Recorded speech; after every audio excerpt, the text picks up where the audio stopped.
वैसे तो हर साल ही रामनगरी अयोध्या में आयोजित होने वाला दीपोत्सव खास होता है, जिसे देखने के लिए देश ही नहीं दुनिया भर से भीड़ उमड़ पड़ती है। लेकिन इस साल का दीपोत्सव खास होने वाला है,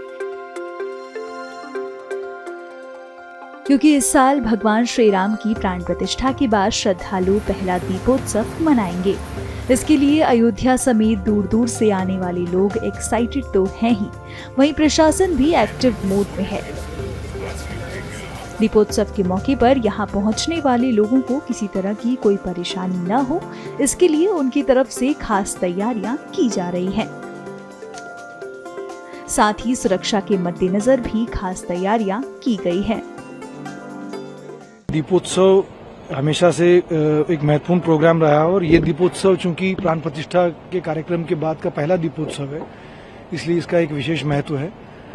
यहाँ पर सभी तैयारियों को उसी स्केल पे और उसी तरीके से किया जा रहा है। ये एंटिसिपेट करते हुए कि भारी मात्रा में यहाँ पर श्रद्धालुगण आएंगे।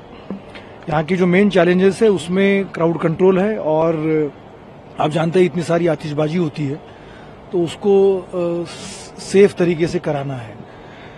चूंकि ये कई वर्षों से कार्यक्रम हो रहा है तो यहाँ पर सभी व्यवस्थाएं पहले से ही एक सेट तरीके से की जा रही है।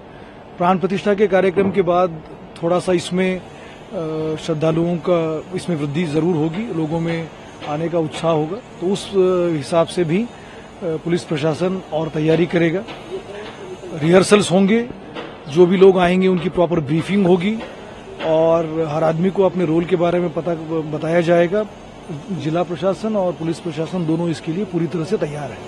अगर बात की जाए सर, जिस तरीके से दीपोत्सव में आज एक उत्सव की तरह लोग मनाते हैं और प्राण प्रतिष्ठा के बाद में पहला दीपोत्सव है और विदेशी मेहमान यहाँ तक कि पीएम भी दीपोत्सव में आ चुके हैं। तो अगर बात की जाए सुरक्षा को लेकर के, तमाम अयोध्या हमेशा निशाने पे रहती है, तो इस पर किस तरह से निगरानी करेंगे? लाख के लाख लोग आते हैं और खास करके हर कोई खुश रहता है, देश के कोने कोने से लोग आते हैं। देखिए, निगरानी जो है वो त्योहार से कई दिनों से पहले से शुरू होती है, उसके अलग अलग तरीके हैं, वो साझा करना ठीक नहीं है।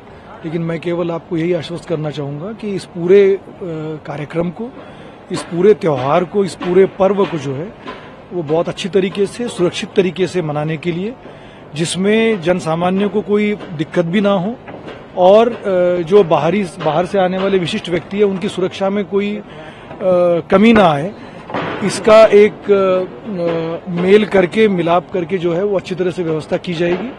और इसलिए हमारे पास पूरी तरह से संसाधन उपलब्ध है। जो स्पेशलाइज्ड एजेंसीज है, जिसमें एटीएस और एसटीएफ से लेकर अन्य भी एजेंसीज है, उनका भी सहयोग इस समय होता है, वो भी यहाँ पर मौजूद रहती है।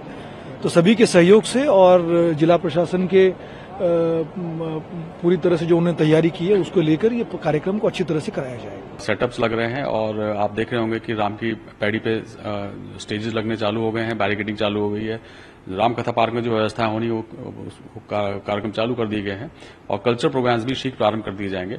तो अलग अलग वेन्यूज पे बहुत सारे कार्यक्रम आयोजित होते हैं, झांकियां निकलती हैं। फिर जितने भी मंदिर हैं अयोध्या में बहुत बड़ी संख्या में, वो वहां पर भी दीपोत्सव का एक माहौल रहता है। वहां पे दीपक, वो लोग स्वयं भी दीपक जलाते हैं उस दिन और प्रशासन द्वारा बड़ी संख्या में दीपक उपलब्ध कराए जाते हैं ताकि वो लोग भी उसमें दीपोत्सव में प्रतिभाग कर सकें। तो इस प्रकार से बहुत सारी एक्टिविटीज हैं जिसको हम लोग संचालित करते हैं और वो सब प्रारंभ हो रही है ग्रेजुअली। आप देखेंगे तो, और ये इसका पीक पहुंचेगा 30 तारीख को। 29 को रिहर्सल्स कुछ होंगे और फिर 30 को जो मुख्य कार्यक्रम है वो होगा।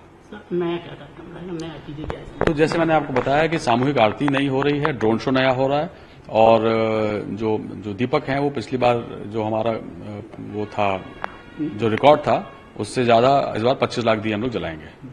सर, क्या कुछ जैसा कि तमाम रामलीलाएं होती थी तो वो भी अंतर्राष्ट्रीय रामलीलाएं सब होंगी? 30 तारीख को अंतर्राष्ट्रीय रामलीलाएं होंगी। वहां से काफी सारे ट्रूप्स आएंगे यहाँ पे पिछले वर्षों के मुकाबले। वो जैसे ही हमको कंफर्म सूचना मिलेगी कि कौन कौन आ रहे हो आपको बताया जाएगा। वो सब रामकथा पार्क में इनका आयोजन किया जाता है। सर, जो वॉलंटियर होते थे उनके लिए क्या विशेष व्यवस्थाएं वगैरह?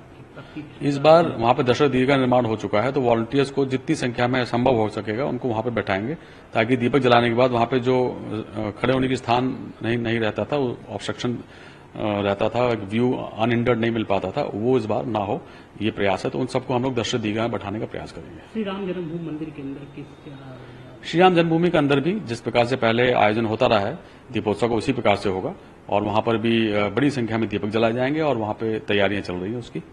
और ये पहली दिवाली है, उसका महत्व बहुत ज्यादा है, तो उसी के हिसाब से वहां तैयारियां की जा रही हैं। आपको बता दें कि इस बार दीपोत्सव का कार्यक्रम अयोध्या में 3 दिनों तक चलने वाला है, जिस दौरान 55 घाटों पर 25 लाख दिए जलाकर कीर्तिमान बनाने का उद्देश्य है। इसके साथ ही 2024 के दीपोत्सव में पहली बार श्री राम के जीवन से जुड़ी झांकियां भी देखने को मिलेंगी, जिसके लिए काफी समय से तैयारियां चल रही हैं।